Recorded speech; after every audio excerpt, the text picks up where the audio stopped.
জাতীয় এই মহান সংসদের পঞ্চমবারের মতো সংসদ সদস্য যিনি নির্বাচিত হয়েছিলেন, ঝিনাইদহের মাটি মানুষের প্রিয় নেতা, যিনি ৬৯ যখন বঙ্গবন্ধুর মুক্তির দাবিতে ৬ দফার পক্ষে স্লোগান হচ্ছে, বীর বাঙালি অস্ত্র ধরো, বাংলাদেশ স্বাধীন করো, আমার তোমার ঠিকানা পদ্মা মেঘনা যমুনা, আমি কে তুমি কে, বাঙালি বাঙালি, জয় বাংলা জয় বঙ্গবন্ধু স্লোগানে মুখরিত ছিল।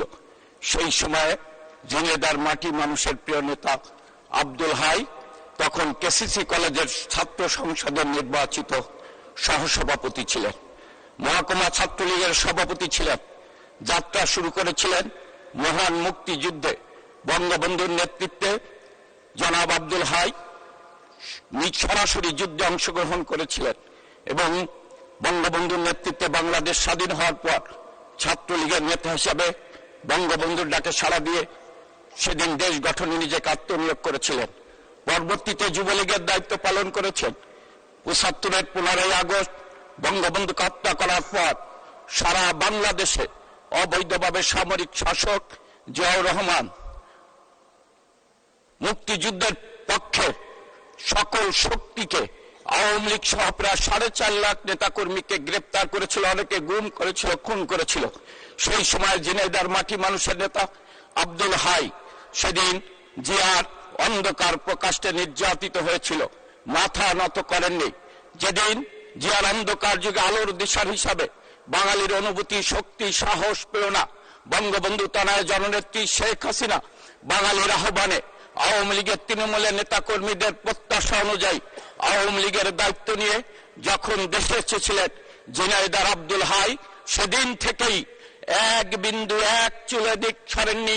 বঙ্গবন্ধুর তনয় নেতৃত্ব থেকে সেই দুঃসময়ে ঝিনাইদহ আওয়ামী লীগকে সুসংগঠিত করার জন্য আব্দুল হাই আওয়ামী লীগের নেতাকর্মীকে সুসংগঠিত করার জন্য জীবনকে বাজি রেখে সামরিক শাসকদের বিরুদ্ধে গণতন্ত্র পুনরুদ্ধারের লড়াই জননেত্রী শেখ হাসিনার নেতৃত্বে ছিল ঐক্যবদ্ধ কর্মীদের ঐক্যবদ্ধ রেখেছিলেন।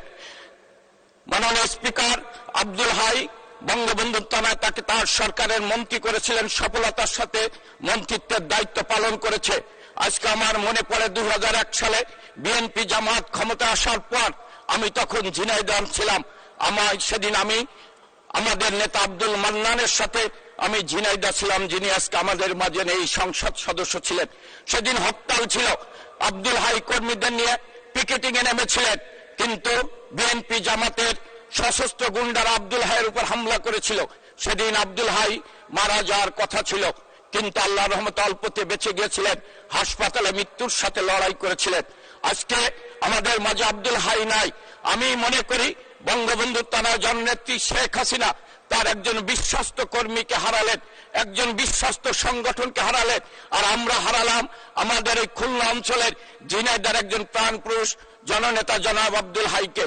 আমি এই মহান সংসদে দাঁড়িয়ে আব্দুল হাইয়ের বিদেহী আত্মার মাগফিরাত কামনা করি আর আহ্বান করি, আব্দুল হাইয়ের মতো আমরা যেন আমৃত্য বঙ্গবন্ধুর তনয় জননেত্রী শেখ হাসিনার নেতৃত্বে আগামী দিনে বঙ্গবন্ধুর তনয় যে স্বপ্ন দেখছেন, বঙ্গবন্ধুর স্বপ্নের সোনার বাংলা গলার প্রত্যয় নিয়ে উন্নত সমৃদ্ধি স্মার্ট বাংলাদেশ, সেই বাংলাদেশ গড়ে তুলি।